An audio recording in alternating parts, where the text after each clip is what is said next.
che naw lei si na hin thil za chom chom le thuki dang ta ta ana so jing jing in hi chi thil so ho la chun tuni hin zong thusim ata ta so khat unit 731 kiti anangai kidu hite 1936 apat 1945 kumahin pinfang harbin kiti gama thil so ahin tunwang China tin akiheta nahi Japan se pai ho hin hiti chun China army se pai ho hi hen gala ti chu warla ya mi amat ho chu nasata in an eng bol sugen theile jing un ahi Japan ho chan le thil bol hi sei thole za tho in wang amer sepon agim nei pon hin la ichi pha la ya China mi ho an bol na wang hi tuni chan in unit 731 akiti le leisi na thil ana lung ana so ho mi hem ten a bol dinga zong lom lo ami hem chan khom pi ho chunga ti banga chon se na sangta melse ta ana chon naw hi agim nei le jing in ahi iga he thein di win ga ke sei tele e ho ku ki ho chunga zong hitabang hi ana so do khata nahi zopi a naga hon isu pi ho mon nei lo hi la ina thau bang uwa Japan ten jong China te hi mon nei lo be in an eng bol un an that un a hi September la sunga hin America gam a hichi biological warfare chemical warfare chule human experiment hi an bol go ru a hin la America ten an het masat bangun Hiroshima le Nagasaki in nuclear atom bomb chu an himan un a hi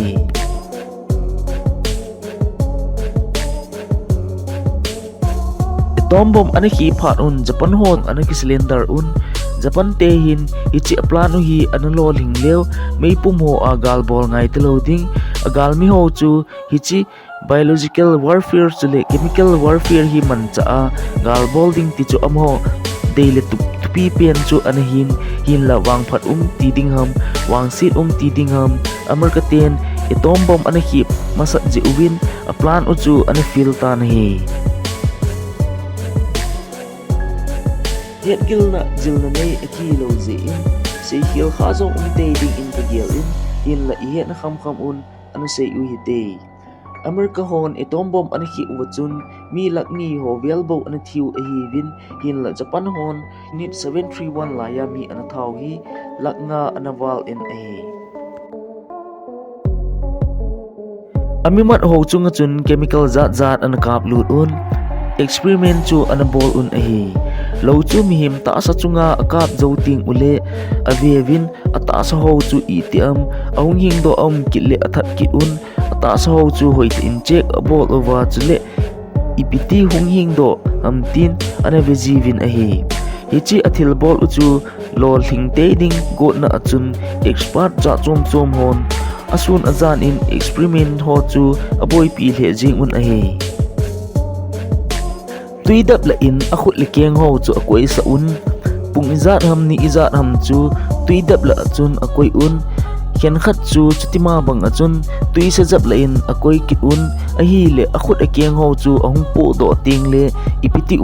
ti reaction ho chu ane vevin hian khat chu tuidap a akoi zo ting ule tui sa jap la achun akoi kit un hichi reaction zo si chu phate chan ana veji ve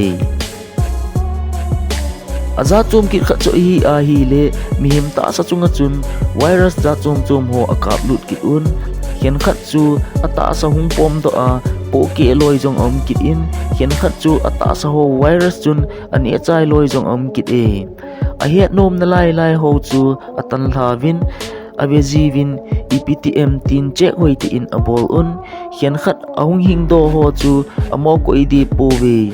ibang lo ha ta ki kap lut a iti nang nong hing do theham tin mei thalin an kap li tho ki jivin a kap li kit ho jong chu arrange nai ai kap le ata sa ho chu itia arrange kam la ho chu iptm tin gim nei ta in an that ki jive mei thal kap ki thep chu na banga ana bol un mun chom min akoi un agam la anai in amun ki banglo in chaina ho chu an that un a hi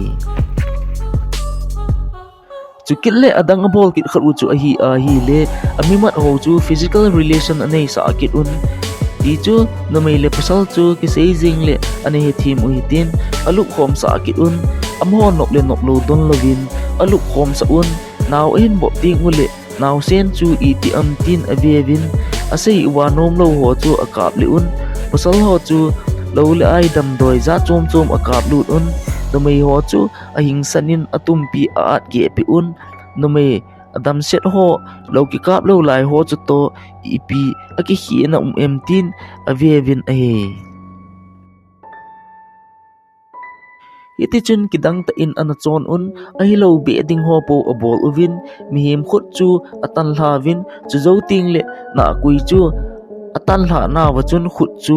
a hui be un mi him ta sa sunga ho hi a bon in atan hlavin apa chom chom in ana hui un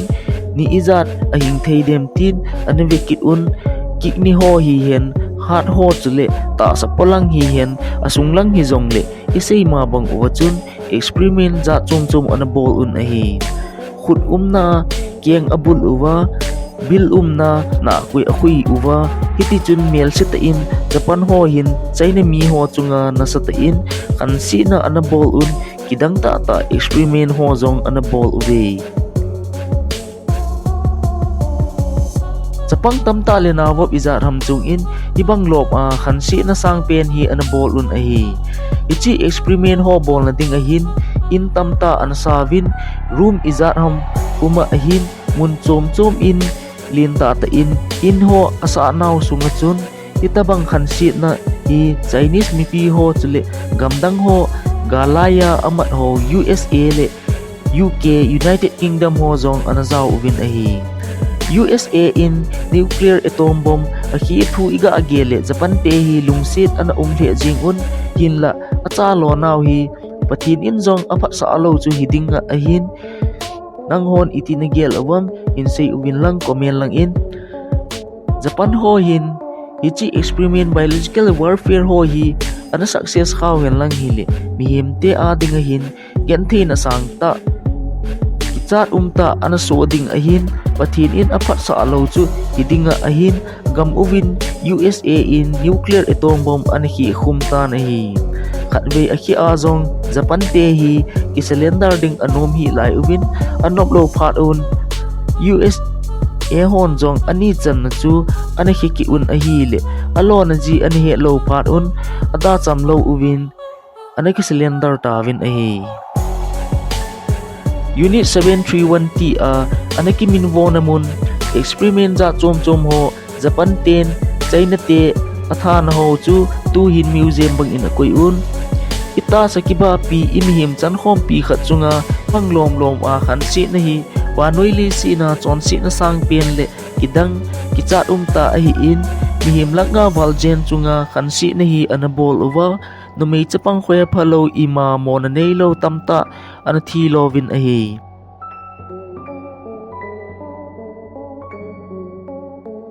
thudang dang tamta seiding umzong le tuni ading hin ichan hin ana chai u hitin aban video kiting le ichi sanga ngai nung kit khat to ana kimutu kitaw ite